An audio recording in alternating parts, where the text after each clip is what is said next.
Hello everyone. So today's video, I wanted to kind of touch on the subject of the fact that so many people feel that once you get a diagnosis of EDS, there's no hope. So and just some funny tidbit about do-it-yourself, how you know your father's a do-it-yourself, whatever.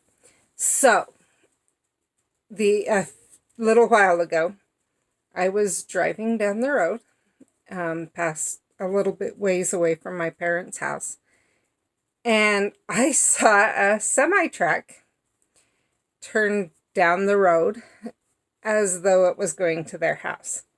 Now, I didn't register this part, but I'm going to share it with you so you'll understand what was so funny about this.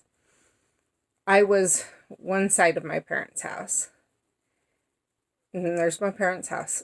On the other side is our local rodeo / fairground. Same road.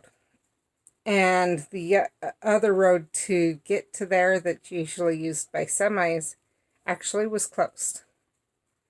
But my brain said, what's Dad doing now that he needs delivered on a semi? My dad is constantly, in fact, right now, he's literally in the middle of building his own house. He does work with some contractors and some individuals and stuff to do different portions to save him time, because he also has his own business that he runs. It's a meat cutting deli, and they do their own smoking. And so he does that to be able to save him time.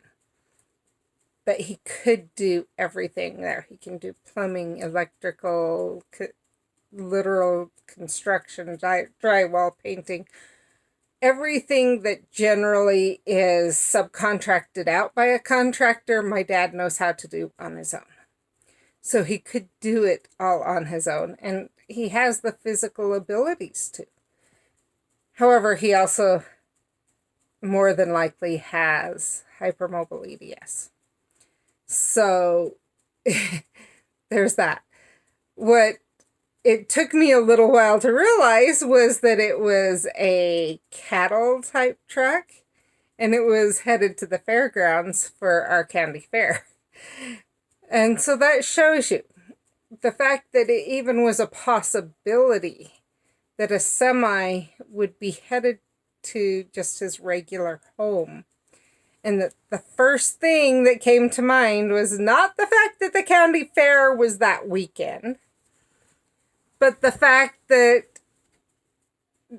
this is headed to my dad's house, I believe. What's he having delivered that needs to come in on a semi that he's going to use to build or to repair things or whatever else?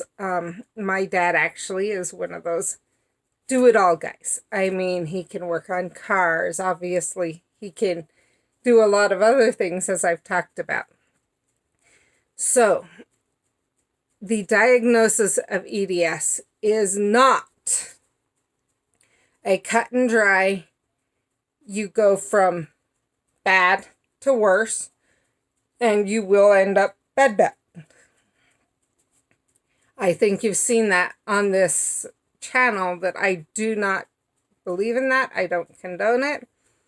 I do know it happens with some people.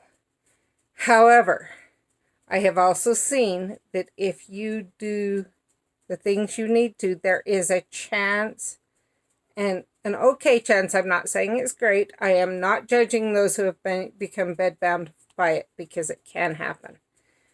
But there is hope. It does not have to necessarily lead to that. My father has been active his whole life. My mother, who also has HEDS, probably has hypermobile EDS, HEDS, also has been active her whole life. My both grandmothers, I had one who actually did end up pretty close to bedbound. I had another who kept going and was great until she came down with ALS in her 80s. So Lou Gehrig's syndrome, that everything was done with the ice bucket challenge, actually happened right around the time she died from it. I think about a year later. I can't remember.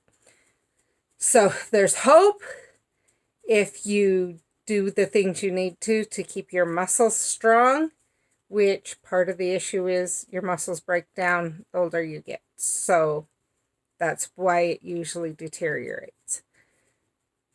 But that doesn't mean that everyone will be okay. So I hope that helps, and I will see you in the next video. Bye.